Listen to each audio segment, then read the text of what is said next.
عندنا امر كمان اسمه الامر شيبس. شيبس ده بيتعامل مع الاشكال الهندسيه زي المربع، المستطيل، المضلع، شبه منحرف، متوازي، أضلاع كده يعني. ففي عندي امر اسمه شيبس.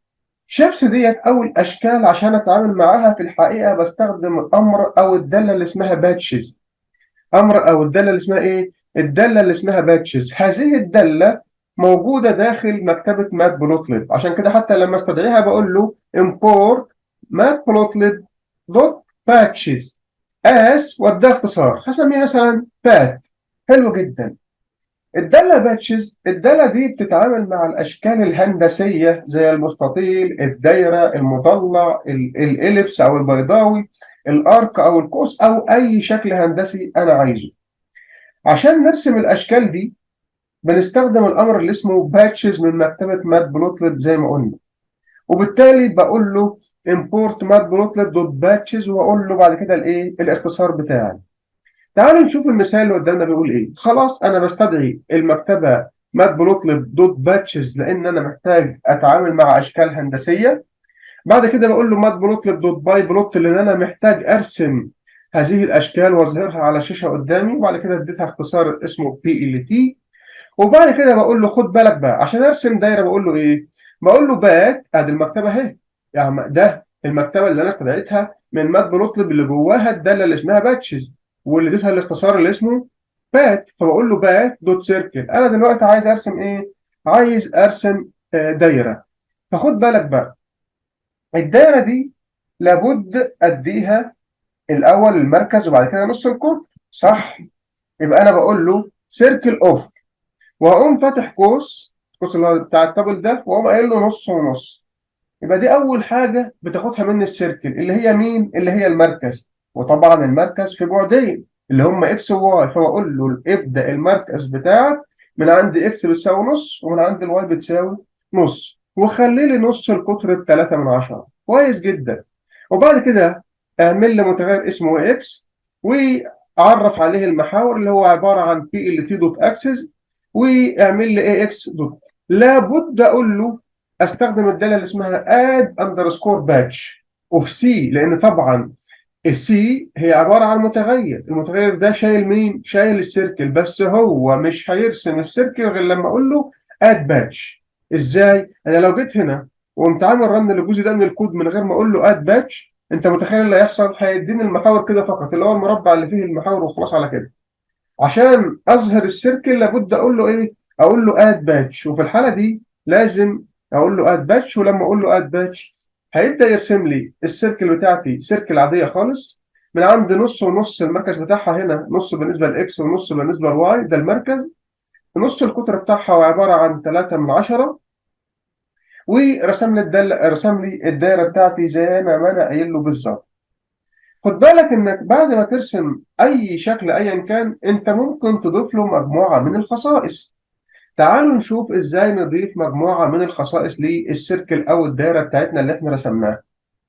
يبقى الكود اللي قدامي ده بستدعي المكتبه بتاعت باتشز او الداله بتاعت باتشز اللي موجوده داخل مكتبه مات بلوتلب عشان انا محتاج ارسم اشكال هندسيه، وبالتالي مش هقدر ارسم اشكال هندسيه غير لما استدعي المكتبه اللي اسمها باتش او الداله، الداله اللي اسمها باتشز داخل مكتبه مات بلوتلب. وبجيب مات بلوتلب لان انا محتاج ارسم كويس. بعد كده بعرف متغير اسمه سي. السي ده عباره عن بات دوت سيركل. فانا عشان ارسم سيركل، السيركل ديت عباره برضو عن امر. الامر ده موجود فين؟ موجود داخل داله ثانيه اسمها باتشز. هذه الداله موجوده داخل مكتبه مات بلوتلب، عشان كده قلت له بات دوت سيركل. وقمت مديله الحاجه الاساسيه بالنسبه للسيركل، السيركل اللي هي نص القطر. قلت له والله نص القطر 5 و5، حكم انك هترسم في ثنائي الابعاد يبقى الاكس ب 5 من 10 وواي ب 5 من 10، وخلي لي الراديوس ب 3 من 10. كده ما اختلفناش اي حاجه عن الرسمه اللي فاتت اللي هي اللي قدامنا دي. بعد كده هزود مجموعه من الخصائص. هقول له الايدج كلر اللي هي الحواف بتاعت السيركل دي خليها كي، يعني خلي لونها اسود. والفيس كلر يعني اللون اللي هو مالي الواجهه بتاعت السيركل دي او بتاعت الدايره دي خليه اخضر. حلو جدا. وبعد كده بقول له المتغير اللي اسمه اي اكس هو عباره عن بي ال تي دوت اكسس اللي بعرف بيه المحاور. وبعد كده لازم اقول له اي اكس دوت اد باتش. لابد اقول له اد باتش عشان يرسم لي السيركل بتاعتي اللي انا عايزها. في الحاله ديت لما برن هنلاحظ ان السيركل بتاعتي زي السيركل اللي فاتت بالظبط. نص القطر بتاعها 3 من 10، المركز بتاعها عند 5 من 10 اكس و5 من 10 واي. حواف السيركل هي عباره عن خط اسود، لان انا قلت له الايدج كلر هو عباره عن اسود.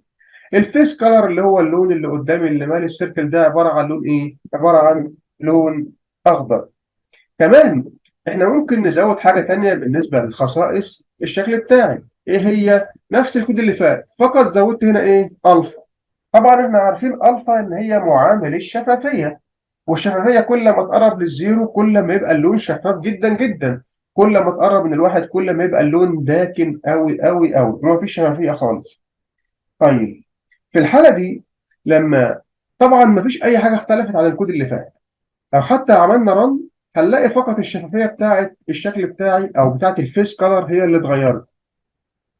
هنلاقي اللون بقى اخضر فاتح، اخضر فاتح لان انا خليت الشفافيه كام؟ خليت الشفافيه 3 من 10. طبعا لو خليتها زيرو هيبان كما لو كان ابيض.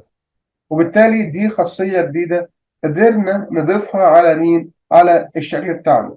لو احنا حابين نضبط الابعاد بتاع الشكل بتاعنا على محور اكس وعلى محور واي وما خليهوش هو يطلع الديفولت من عنده زي ما هو راسم كده من 0 لغايه 1 في الاكس ومن 0 لغايه 1 في الواي، لو احنا حابين نغير الابعاد بتاعتنا نقدر نغير فيها عن طريق الامر اللي اسمه set x lem و set y lem، واديله قيمه البدايه والنهايه اللي انا عايزه يقف عليها.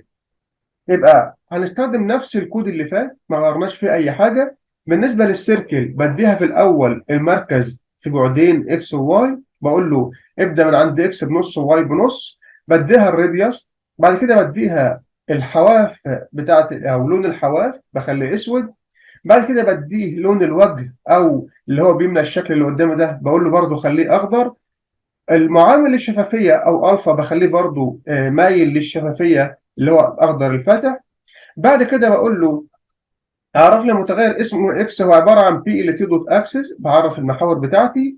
وبعد كده بقول له ايه اكس دوت ست اكس لم، بقول له انت هتعمل تحديد للقيم بتاعه محور اكس، وهتخليها لي البدايه من عند -1 والنهايه عند 2. ما تعملهاش الديفولت اللي انت مطلعه ده.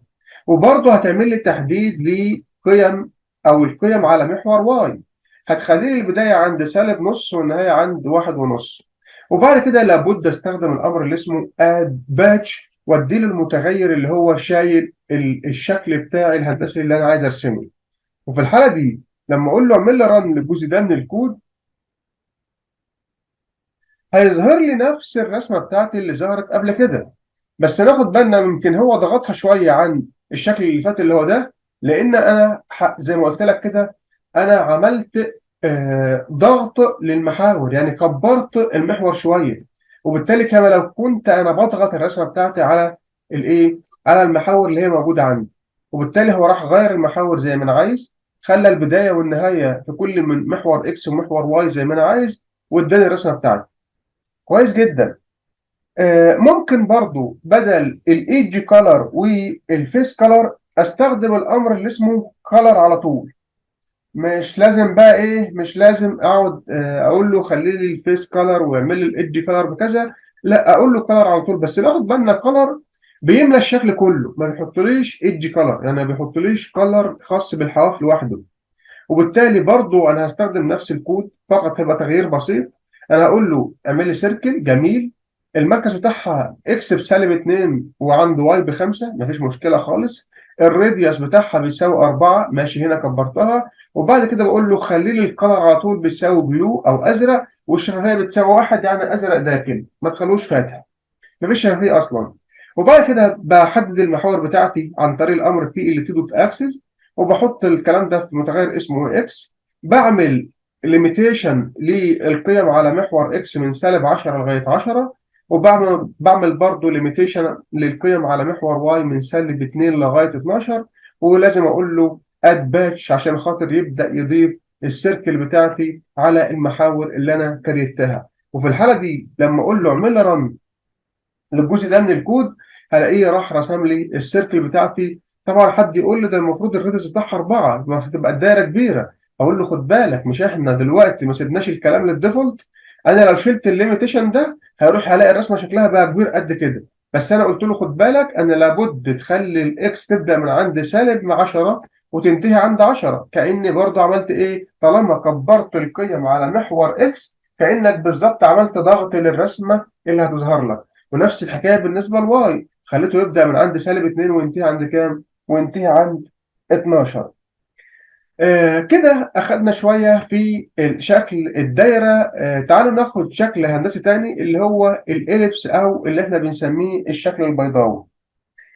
إحنا عارفين الشكل البيضاوي، بس الشكل البيضاوي عشان أرسمه في البايثون، البيضاوي أو الإليبس أهو ده بياخد الأمر اللي اسمه إليبس، وطبعا موجود داخل الدالة اللي اسمها باتشز اللي بدورها موجودة داخل المكتبة اللي اسمها ماتبلوتلib.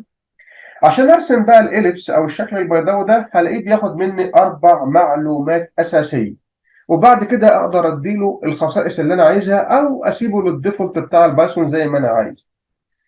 ال4 معلومات الاساسيه، اول واحده زي ما انا قايل لك كده في الكومنت هي السنتر او المركز بتاع الشكل البيضاوي. بقول له برضه طالما انت شغال في بعدين خلي لي الاكس، او ابدا من عند الاكس بسالب 2 والواي بكام؟ ب5. بعد كده بديله العرض بتاع الشكل البيضاوي بتاعي، وبعدين بديله الارتفاع، وبعد كده بديله الزاوية اللي بيميل بيها اللي انا مخليها 20 دي، وبعد كده بديله الخصائص اللي انا عايزها او ما اديلوش. انا هنا قلت له خلي لي الكلر هو عبارة عن لون احمر. يبقى انا هنا عايز ارسم اليبس، فبقول له بات دوت اليبس، واديته السنتر او المركز بتاعي في بعدين اكس وواي، اديته العرض بتاع الاليبس بتاعي، اديته الارتفاع بتاع الاليبس بتاعي، اديته زاويه الميل او الانجل بتاعتي ب 20 واللون باخضر. وقمت رايح منشط المحاور بتاعتي عن طريق الامر اللي اسمه بي ال تي دوت اكسس. بعد كده قلت له اي اكس دوت سيت الليميت، برضه بعمل تحجيم او بحدد القيم على محور اكس من سالب 5 لغايه 5. وبعد كده برضه حددت القيم على محور واي من 0 لغايه 8. ولابد اقول له ادي الباتش، يعني ضيف لي الاليبس اللي هو انا مديهولك ده على الفيجر بتاعي. وفي الحاله دي هلاقيه راح رسم الاليبس. طبعا انا محدد له قيم اكس وقيم واي، اكس من سالب 5 لغايه 5، واي من 0 لغايه 8 زي ما احنا شايفين كده. اقدر اسيبه للديفولت عادي جدا جدا.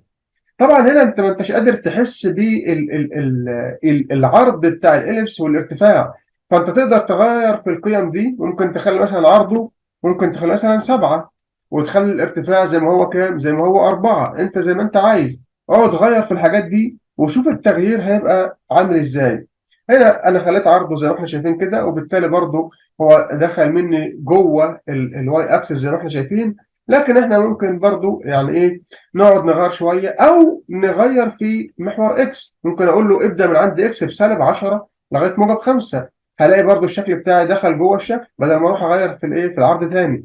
اهو ممكن اقول له ابدا لي اكس من عند مثلا سالب 8 لغايه 5، وفي الحاله ديت لما اجي اقول له اعمل لي رن للجزء ده من الكود هلاقي الشكل بتاعي دخل تاني جوه الايه، جوه المربع اللي انا برسم فيه عادي جدا جدا، مفيش اي مشكله يعني، عادي خالص.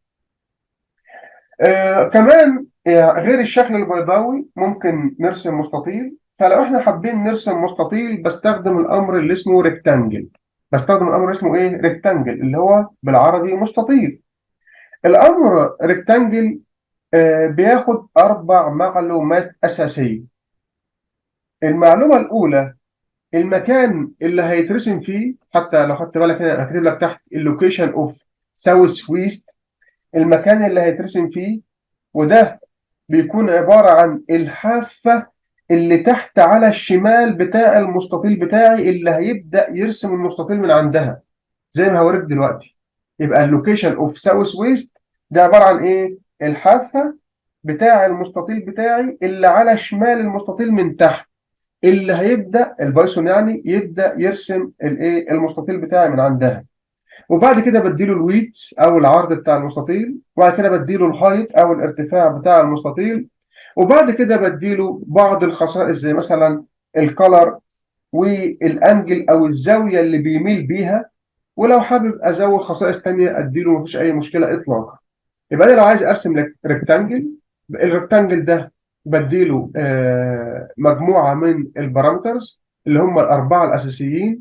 الاولى هي عباره عن البايثون هيبدا يرسم المستطيل ده من أي حته بالظبط، بس بيبدا طبعا من على الشمال، من على اقصى الشمال، عشان كده بسميها اللوكيشن اوف ساوث ويست.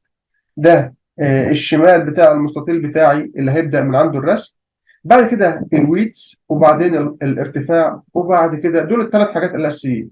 وبعد كده الخصائص بقى. طبعا الانجل ينفع برضه اديها له وينفع لا. انا ممكن عايز ارسم مستطيل عدل من غير ما يكون فيه زاويه ميل ولا حاجه، مش لازم اديله زاويه ميل، لكن خلينا نقول هنديله زاويه ميل. بعد كده بحدد المحاور بتاعتي. برضه بحدد قيم اكس او القيم على محور اكس من -1 لغايه 2، وبحدد القيم على محور واي من -0.5 لغايه 2. وبرضه اقدر اعمل الاثنين دول كومنت واخليه هو يرسم الديفولت من عنده، مش لازم انا اديله ليميتيشن على كل من محاور اكس وواي. وبعد كده زي ما قلت لك لابد اقول له اد باتش. وفي الحاله دي لما نحب نرسم الجزء ده من الكود، هقول له والله اعمل لي رن، وقام راسم لي المستطيل بتاعي بالشكل اللي احنا شايفينه ده. طبعا يعني هو داخل شويه على مربع، لكن انا قايل له الويتس بواحد والهايت ب1.2، مش مشكله خالص يعني. ممكن اقول له الطول زي العرض، ازود في الطول شويه كده يعني. وزي ما احنا شايفين كده راح فين اقصى حته بقى على الشمال. خد بالك انا قايل له اكس بكام؟ ب2 من 10 وواي ب2 من 10 اهو. هي دي البدايه اللي انا قلت لك عليها. يبقى انت اللي انا سميتها اللوكيشن اوف ساوث ويست. ده الحافه اللي تحت على الشمال، هي دي، هي الحافه دي. بقول له ابدا بعد اذنك رسم المستطيل من هنا. يبقى 2 من 10 اكس وعندي 2 من 10 واي، يبقى هو هيبدا من هنا ويبدا بقى يديله ارتفاع. طبعا زاويه الميل، لو انا شلت زاويه الميل هلاقي المستطيل بتاعي طالع عدل، مفيش فيه اي مشكله. هو طالع بميل شويه لان انا قايل له زاويه الميل بكام؟ ب 20. طبعا نقدر نغير في زاويه الميل ونديله زاويه ميل ثانيه. ممكن اخليها ب 30، ب 40، بسالب، بموجب، ايا كان. هو يا اما هيدور مع عقارب الساعه، يا اما هيدور عكس عقارب الساعه. مع عقارب الساعه لو هي موجبه، عكس عقارب الساعه لو هي ايه؟ عكس عقارب الساعه لو هي سالبه. طب ازاي يا عم؟ تعالى نشوف المثال اللي هو تحت ده. انا اديته دلوقتي قيمه بكام؟ قيمه بسالب 30 اللي هي زاويه الميل. طبعا انا قايل له هنا ابدا من عند اكس بسالب 2 وواي ب3، والعرض خليه 4 والطول خليه 2 واللون خليه ازرق واديه -30. -30 هلاقيه بيدور ايه؟ بيدور عكس عقارب الساعه. وفي الحاله دي خد بالك انا قايل له برضه اكس ليميت من -7 لغايه 7، وواي ليميت من -3 لغايه 7، واد باتش للكلام ده. وفي الحاله ديت لما اقول له اعمل لي رن للجزء ده من الكود، هلاقي المستطيل بتاعي طبعا البداية من عند -2 والواي ب3، وهلاقي زاوية الميل بكام؟ راح مال بسالب 30 درجة زي ما احنا شايفين قدامنا بالشكل ده.